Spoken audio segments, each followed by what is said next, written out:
진짜 그야말로 찜통더위가 연일 이어지고 있는데요. 뉴스회전 포커스 이유진 전 기상청 예보국장과 함께 올여름 날씨 그리고 갈수록 심각해지는 기후변화 얘기까지 들어보겠습니다. 어서 오세요. 네, 안녕하세요. 마지막으로 기상청에서 맡으셨던 직책이 차세대 수치예보 모델 개발 사업단장. 어려워요. 네. 어떤 거예요? 네, 말이 좀 긴데요. 네. 이 일개보를 하려면 네. 이제 요즘 슈퍼컴퓨터에서 계산한 자료를 많이 참고하게 되거든요. 네. 그 자료를 만들려면 보통 우리 알고리즘 같은 그런 네. 소프트웨어를 개발해야 되는데 이제 한 100명 정도 이렇게 연구자들이 모여서 같이 그런 소프트웨어를 개발하는 일에 참여했었습니다. 그러니까 날씨를 예측하는 그런 소프트웨어 개발이시군요. 네. 그럼 이제 올여름 날씨가 궁금합니다. 오늘도 너무 더운데요. 얼마나 더운 거예요? 언제까지 이렇게 더운 거예요?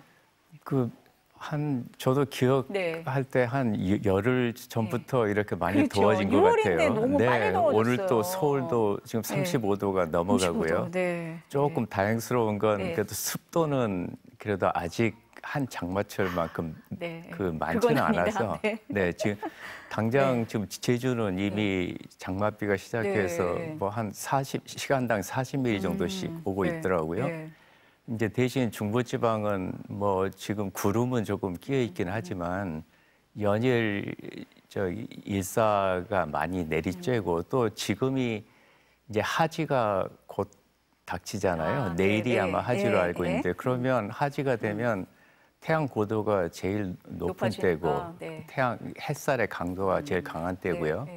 또 낮 시간이 가장 길어지기 때문에 그만큼 일사를 많이 받아서 이 땅이 계속 열기를 축적을 하게 되는 거죠. 그런데다가 이제 저 화면에도 나오지만 한 요 며칠 계속 이제 장마전선이 서서히 북상하면서 남서풍이 계속 더군다나 불어오거든요. 남쪽은 열기가 뜨거운 나라들이 있잖아요. 또 바다에서 뜨거운 바람이 계속 올라오는 그렇습니다. 거예요? 네, 그래서 그게 더 덧붙여지다 보니까 이제 어쨌든 이 장맛비가 오기 전까지는 이렇게 이제 기온이 올라가는 이례적인 고온 상태가 좀 유지될 것 같습니다. 비 올 때까지는 계속 더워진다? 네.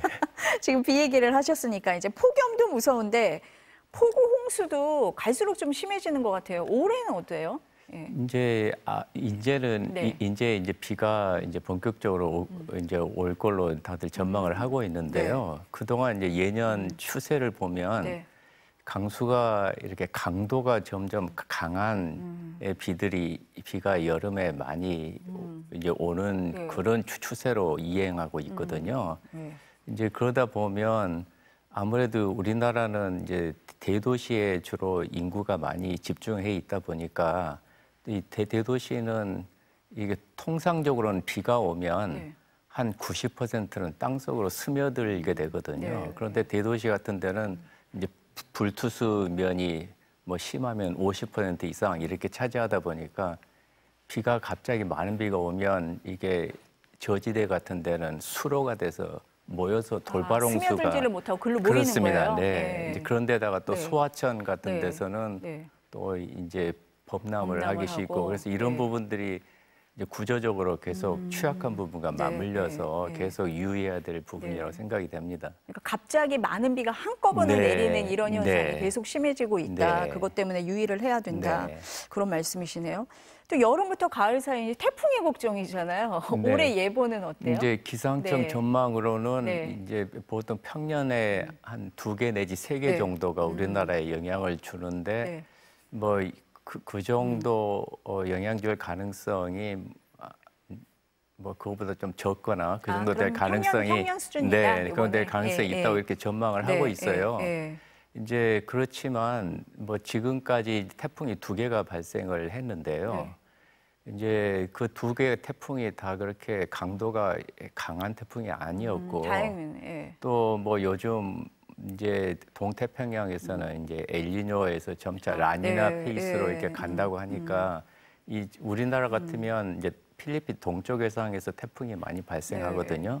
이 해수온도 추이를 앞으로 좀 지켜봐야 될 것 같습니다. 해수면이 뜨거우면 뜨거울수록 더 좀 강력한 태풍이 만들어질 수가 있다. 네, 네. 만들어진다 하더라도 네. 또 기압기에 따라서 네, 우리나라에 올 수도 있고 또 다른 데로 갈 수도 있기 때문에 여러 가지 변수가 좀 복합적으로 봐야 될 것 같습니다. 됩니다. 좀 잠잠히 지나가야 될 텐데요.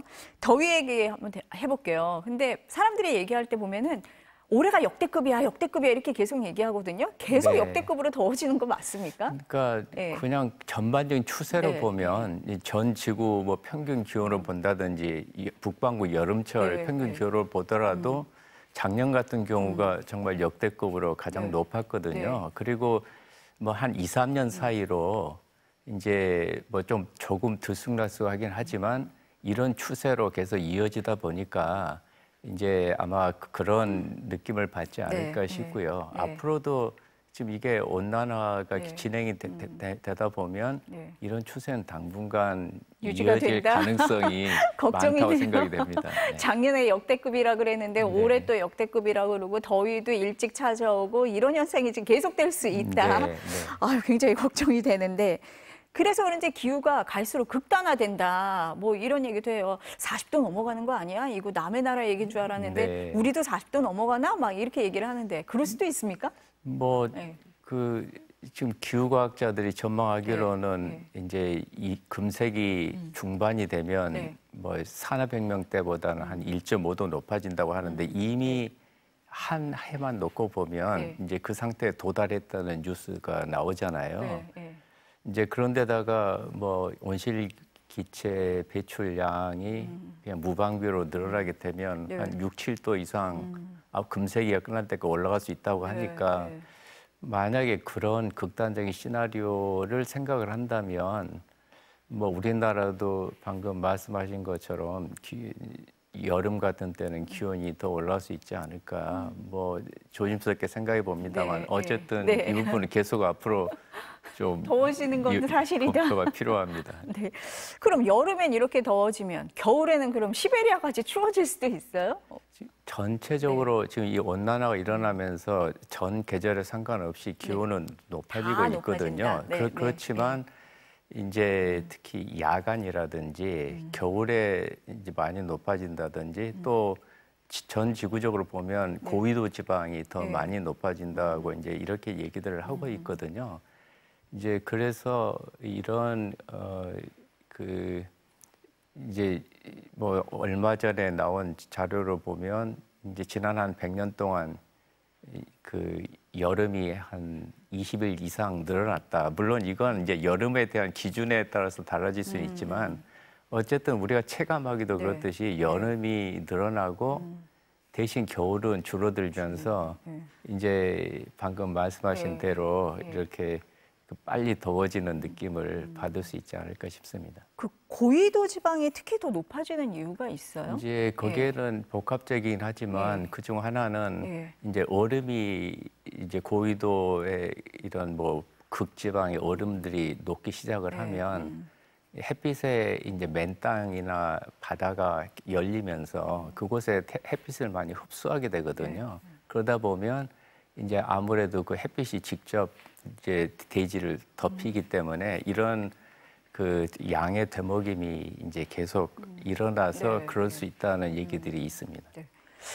그럼 한반도 기후는 어떻게 변하고 있는 거예요? 아까 말씀하신 대로 지금 너무 빨리 더워지고요. 또 비가 한 번 오면 굉장히 많이 오고 그래서 한반도 아열대 되는 거 아니야? 막 이런 얘기도 한단 말이에요. 그 북반구 지도를 놓고 보면요. 일단 아시아 대륙이 제일 큰 대륙이거든요.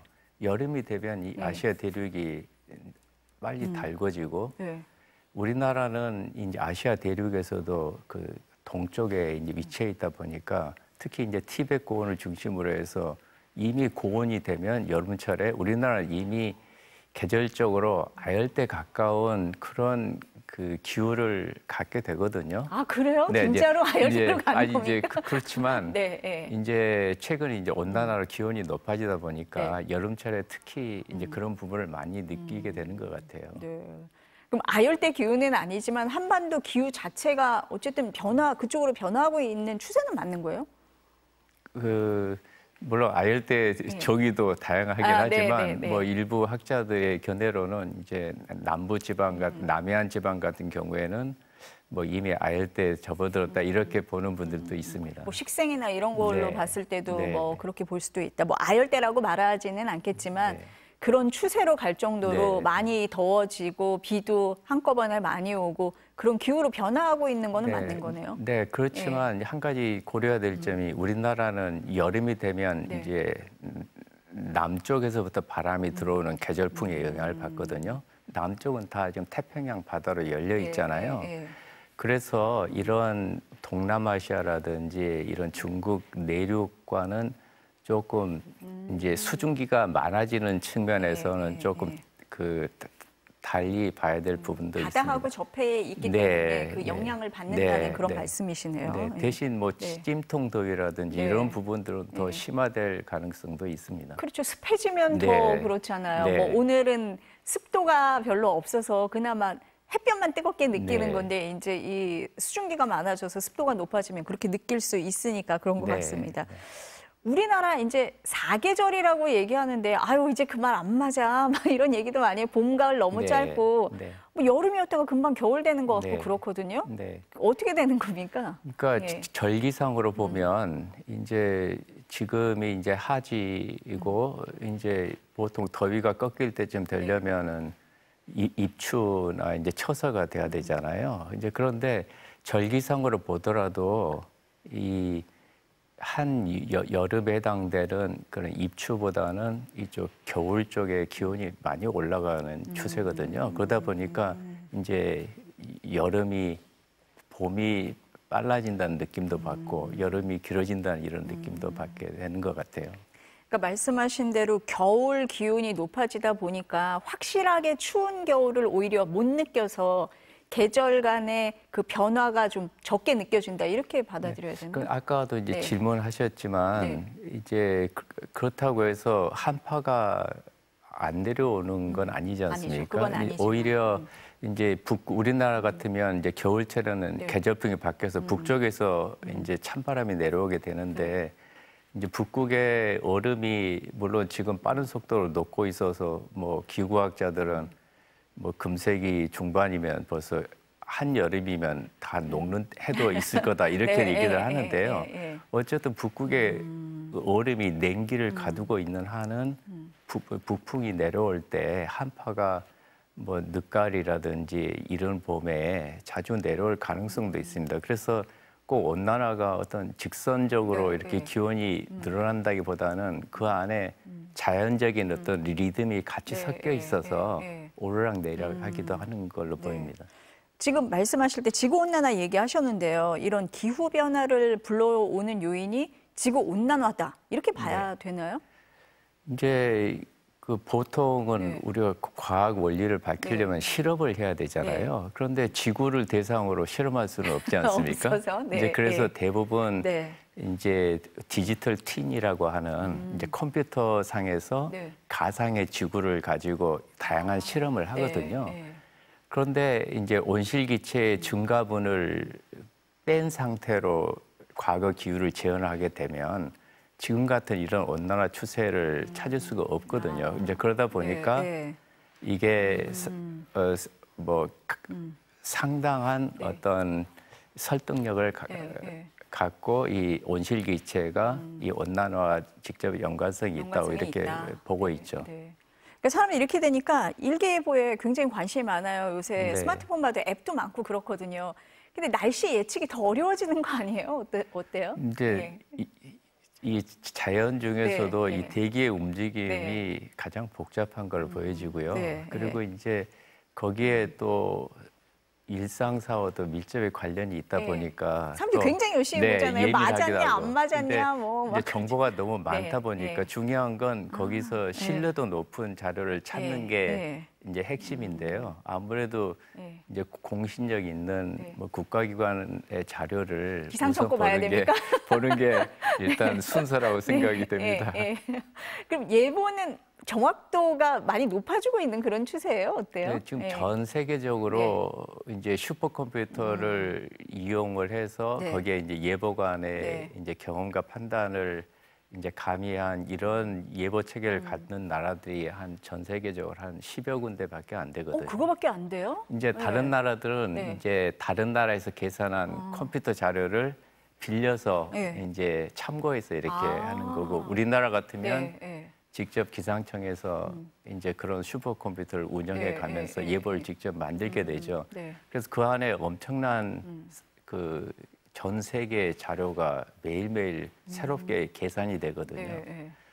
그리고 이제 또 세계 기상기구라고 해서 이런 나라마다 이제 이런 예측 능력을 객관적으로 검증하는 지표들이 있는데 보면 계속 꾸준히 좋아지고 있습니다. 좋아지고 있으니까 기상청 예보를 믿어라. 네. 근데 한국 지형이 이 기후 날씨를 예상하기 좀 어려운 지형입니까? 그렇습니다. 우리나라가 그래요? 그 섬도 많고 산도 많고 또 바다에 열려 있잖아요. 여름이면 이제 관측 자료가 없는 바다에서 대부분 날씨가 들어오게 되거든요. 그런데다가 또 대기가 불안정하니까 이제 소나기가 자주 그런 강한 비가 자주 오고요. 그래서 특히 여름철 예보가 제일 어렵습니다. 그래서 여름에는 그 최신의 예보를 수시로 보는 게 수시로 확인을 해야 된다. 그게 가장 중요합니다. 다른 나라도 마찬가지입니다. 아까 그 슈퍼컴퓨터 동원한다는 말씀하셨는데 요즘 AI 얘기 많이 하잖아요. 그 AI를 통해서도 뭐 정확도를 더 높이고 있나요? 어떻습니까? 네, 이제 AI는 이제 방대한 자료를 빠르게 해석을 해서 어떤 원리를 찾아내는 방식이잖아요.